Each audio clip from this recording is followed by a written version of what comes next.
ಬೆಂಗಳೂರಿನ ರಸ್ತೆ ಗುಂಡಿಗಳು ಜಾಗತಿಕ ಮಟ್ಟದಲ್ಲಿ ಮಾನ ಹರಾಜಾಗ್ತಿವೆ. ಐಟಿ ಕಂಪನಿ ಉದ್ಯೋಗಿಯೊಬ್ಬರು ರಸ್ತೆ ಗುಂಡಿಯಿಂದಾಗಿ ಬಿದ್ದು ಕೈ ಮುಟ್ಕೊಂಡಿದ್ದಾರೆ.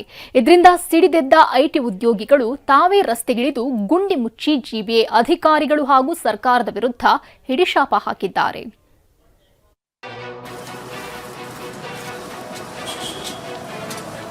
ಲಕ್ಷ ಲಕ್ಷ ದುಡಿಯೋರ ಕೈಯಲ್ಲಿ ಹಾರೆ ಗುದ್ದಲಿ, ಲ್ಯಾಪ್ಟಾಪ್, ಕಂಪ್ಯೂಟರ್ ಹಿಡಿತಾ ಇದ್ದವರು ಕಾರ್ಮಿಕರಾಗಿದ್ದಾರೆ.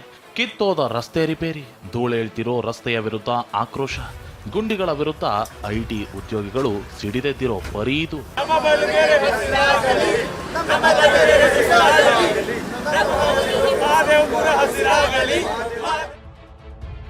ಕಿತ್ತೋದ ರಸ್ತೆ ವಿರುದ್ಧ ಐಟಿ ಉದ್ಯೋಗಿಗಳ ಆಕ್ರೋಶ, ಹಾರೆ ಗುದ್ದಲಿ ಹಿಡಿದು ಯಮಗುಂಡಿ ಮುಚ್ಚಿ ಪ್ರತಿಭಟನೆ.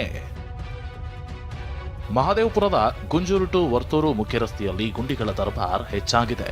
ಈ ಹಿಂದೆ ಇದೇ ರಸ್ತೆಯಲ್ಲಿ ಗುಂಡಿಗೆ ಬಿದ್ದು ಮಹಿಳೆಯೊಬ್ಬರು ಮೃತಪಟ್ಟಿದ್ರು.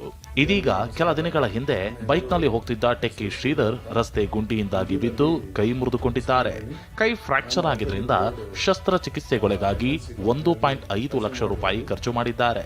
ಹೀಗಾಗಿ ಜಿಬಿಎ ನಿರ್ಲಕ್ಷ್ಯದಿಂದ ಬೇಸತ್ತ ಐಟಿ ಉದ್ಯೋಗಿಗಳು ಫೀಲ್ಡ್ಗೆ ತಾವೇ ಇಳಿದು ರಸ್ತೆ ಗುಂಡಿ ಮುಚ್ಚಿದ್ರು. ವಿಭಿನ್ನವಾಗಿ ಪ್ರತಿಭಟನೆ ಮಾಡೋ ಮೂಲಕ ಜಿಬಿಎಗೆ ಹಿಡಿ ಶಾಪ ಹಾಕಿದ್ರು.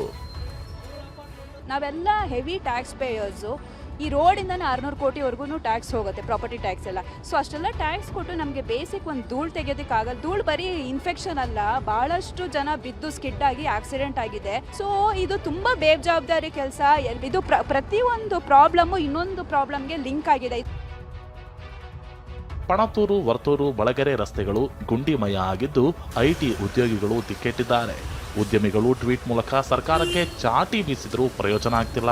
ಹೀಗಾಗಿ ಮಹದೇವಪುರದ ಬಳಗೆರೆ ರಸ್ತೆಯಲ್ಲಿ ಬೆಳಗ್ಗೆ ಟೆಕ್ಕಿಗಳು ಗುದ್ದಲಿ, ಹಾರೆ ಹಿಡಿದು ರಸ್ತೆ ಕ್ಲೀನ್ ಮಾಡಿದ್ರು. ಸ್ವಂತ ಖರ್ಚಿನಲ್ಲಿ ಟ್ರ್ಯಾಕ್ಟರ್ ತರಿಸಿದ್ರು. ತಾವೇ ರಸ್ತೆ ಗುಂಡಿಗಳನ್ನು ಮುಚ್ಚಿ ಸರ್ಕಾರ ಮತ್ತು ಜಿಬಿಎಗೆ ಚೀಮಾರಿ ಹಾಕಿದ್ರು. These potholes on the CDP road and this Panatur, these roads, these are all open from long time and they are not fixed. I request concerned government authorities, GBA, to have a look and to fix these potholes on priority. Mahadevapura ವ್ಯಾಪ್ತಿಯಲ್ಲಿ ಸಾವಿರಾರು IT ಕಂಪನಿಗಳಿವೆ. ಅತಿ ಹೆಚ್ಚು ಆದಾಯ ತೆರಿಗೆ ಕಟ್ಟುತ್ತಿರುವ IT ಉದ್ಯೋಗಿಗಳು ಇದೇ ಏರಿಯಾದಲ್ಲಿ ಹೆಚ್ಚು ವಾಸ ಮಾಡ್ತಿದ್ದಾರೆ. ಆದರೆ ನಿತ್ಯ ಆಫೀಸ್ಗೆ ತೆರಳಲು ರಸ್ತೆಯಲ್ಲಿ ಪರದಾಡ್ತಿದ್ದಾರೆ. ಕಿರಣ್ ಸೂರ್ಯ, TV9 ಬೆಂಗಳೂರು.